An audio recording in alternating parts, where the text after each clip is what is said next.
नहमदुहु व नुसल्ली अला रसूलिहिल करीम। सामीन नादरीन, हमारे दोस्त हमारे भाई गैर मुक़ल्लिदीन के अंदर काफ़ी दिनों से एक किस्म की तब्दीली नज़र आ रही है।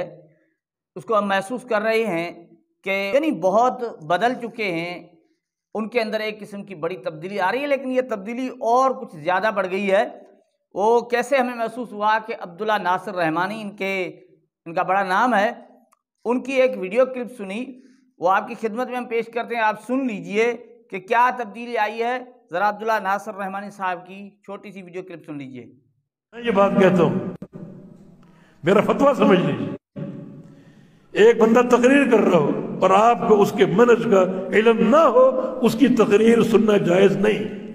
तो अब्दुल्ला नासिर रहमानी साहब बिल्कुल मना कर रहे हैं, कहते मैं फतवा देता हूं कि जो बंदा तकरीर कर रहा है उसके मनहज का आपको इल्म नहीं है, उसकी तकरीर सुनना नाजायज, यानी जायज़ ही नहीं है। अब यहाँ तकरीर सुनने से रोका जा रहा है। अब्दुल्ला नासिर साहब रोक रहे हैं कि तकरीर नहीं सुननी उसकी जिसके मनहज का आपको इल्म नहीं है। मतलब क्या कहने का कि अगर वो अहलुल हदीस कहलाने वाला नहीं है, यानी गैर मुक़ल्लिद नहीं है, पक्का ठगा इनके जो ना मसलक का नहीं है, तो उनकी तकरीर भी नहीं सुननी।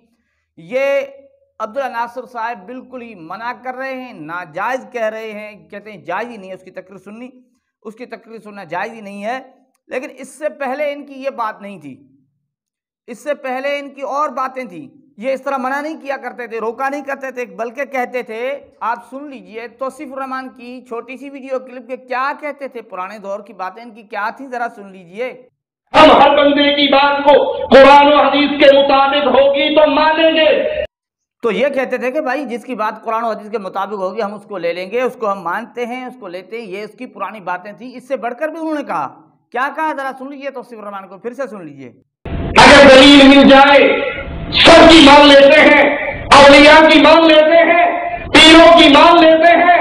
अरे मैं दूर निकल गया, हम शैतान की भी मान लेते हैं। तो नाज़रीन किराम, तौसीफ रहमान यहाँ तक कह रहे हैं कि अगर सनद मिल जाए, दलील मिल जाए, हम औलिया की, पीरों की, यहाँ तक कहते हैं शैतान की भी बात मान लेते हैं। क्यों भाई, शैतान के मनहज को ये जानते हैं, या शैतान का मनहज इनके साथ मिलता है? शैतान वाला मसला है इनका क्या कि उनकी तो बात मान लेते हैं? नहीं, ये पुरानी बातें थी, उस वक्त कहते थे जो भी आए, लेकिन बात सुनाए मैं कुरान और हदीस के, कुरान और हदीस के अलावा नहीं मानते। अब क्या कहने लगे, नहीं तकरीर नहीं सुननी, जायज़ ही नहीं है तकरीर सुनना। कहता है जब तक मालूम ना हो जाए कि ये हमारे मसलक का है या नहीं है, मनहज का पता ना चल जाए, इल्म ना हो, तब तक बात नहीं सुननी।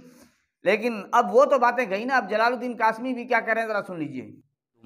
उम्मत के सलफ के फहम की रोशनी में हर आदमी अगर कुरान को अपने तरीके से समझने लगे, गुमराह हो जाएगा। हर आदमी हदीस को अपने अंदाज में समझने लगे और सलफ के मनहज को छोड़ दे, गुमराह हो जाएगा।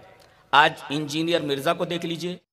अब देखें, यही ताना हमें दिया करते थे कि भाई तुम लोगों को रोकते हो अपनी तरफ से, कुरान को ना समझो, गुमराह हो जाओगे। कैसे कुरान पढ़कर लोग गुमराह होंगे, हदीस पढ़कर लोग कैसे गुमराह होंगे? अब ये खुद मान रहे हैं कि जो अपनी तरफ से कुरान समझे गुमराह हो जाएगा, अपनी तरफ से हदीस समझना शुरू कर देगा गुमराह हो जाएगा। कहता है सलफ के फहम के मुताबिक समझे। और क्यों, वजह बता रहे हैं ना कि इंजीनियर अली मिर्जा जैसे बहुत सारे दावेदार हो गए ना।